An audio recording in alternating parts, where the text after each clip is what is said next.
Public میں جائیں، صحیح بات کریں، دل میں ڈالنے والا کام اللہ کا ہے، نہ میرا ہے نہ آپ کا ہے۔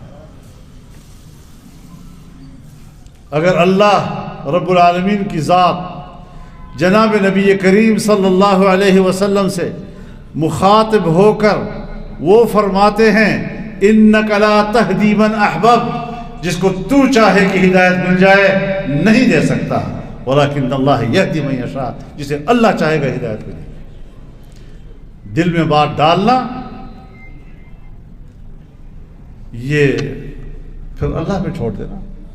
ہاں آپ کا اخلاص کام کرے،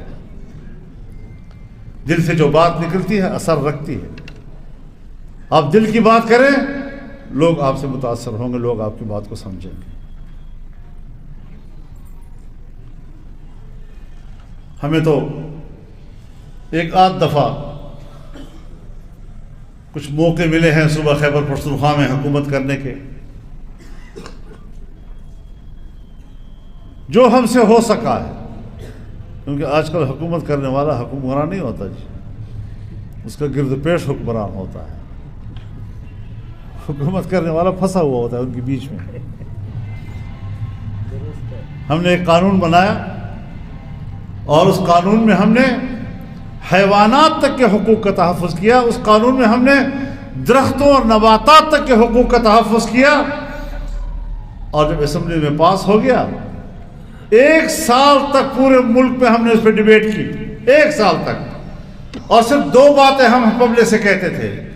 ہم سیکولر مائنڈڈ لوگوں کو بھی بلاتے تھے اس سیمینارز میں، اور ان سے ہم کہتے تھے کہ آپ ہمارے اس بل کو پڑھیں، کوئی بات آپ کو شریعت سے متصادم نظر آئے، کوئی بات آپ کو آئین سے متصادم نظر آئے، آپ نشاندہی کر ہم اصلاح کریں گے۔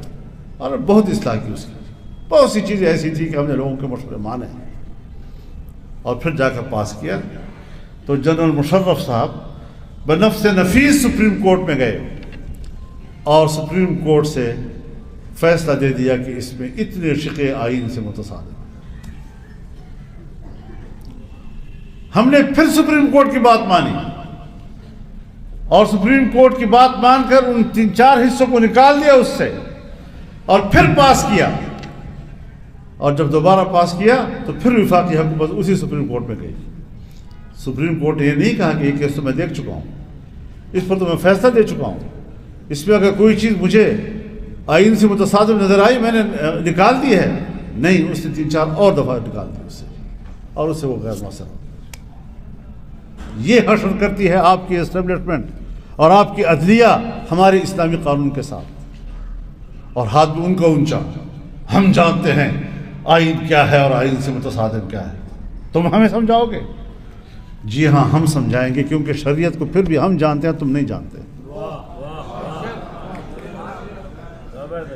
آئین ہم بنا کر دیتے ہیں آپ کو، آپ نہیں بنا کر ہمیں دیا کرتے۔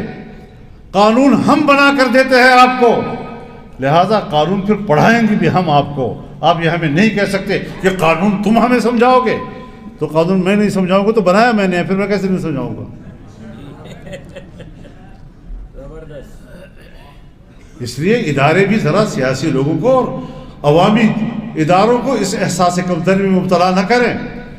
اور پھر جب آئین کہتا ہے کہ حاکمیت اعلیٰ اللہ رب العالمین کی ہوگی، جب آئین کہتا ہے کہ اسلام پاکستان کا مملکتی مذہب ہوگا، جب آئین کہتا ہے کہ تمام قوانین قرآن و سنت کے تابع ہوں گے، جب آئین کہتا ہے کہ قرآن و سنت کے منافی کوئی قانون نہیں بنے گا، پھر سن 1973 سے لے کر آج تک کوئی قانون سازی ہوئی کیوں نہیں؟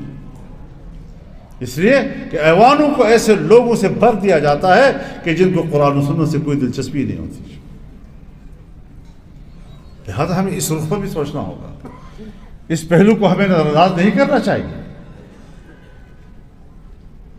یہ ہمارے ملک کا ایک قومی المیہ ہے آج تک، جس کا ہم سامنا کر رہے ہیں، جس کو ہم اہمیت نہیں دینا چاہتے۔ تو یہ چیزیں مد نظر رہیں آپ کے۔ باقی آپ کو یہاں کی جماعتیں انتخابی جو ذمہ داریاں ہیں مجھ سے زیادہ بہتر وہ جانتے ہیں، جو آپ کو وہ ہدایات دیں، جو آپ کو وہ اپنی ذمہ داریوں کے بارے میں بتائیں، ان ذمہ داریوں کو پورا کرنے میں کوئی کمی نہیں ہونی چاہیے. بڑے احتیاط کے ساتھ ہمیں چلنا ہوگا, بڑے خود اعتمادی کے ساتھ ہمیں آگے چلنا ہوگا, اور اس وطن عزیز کو ترقی کے راہ پہ ڈالنا ہوگا. یہ جو ہمارے اتحادی ہیں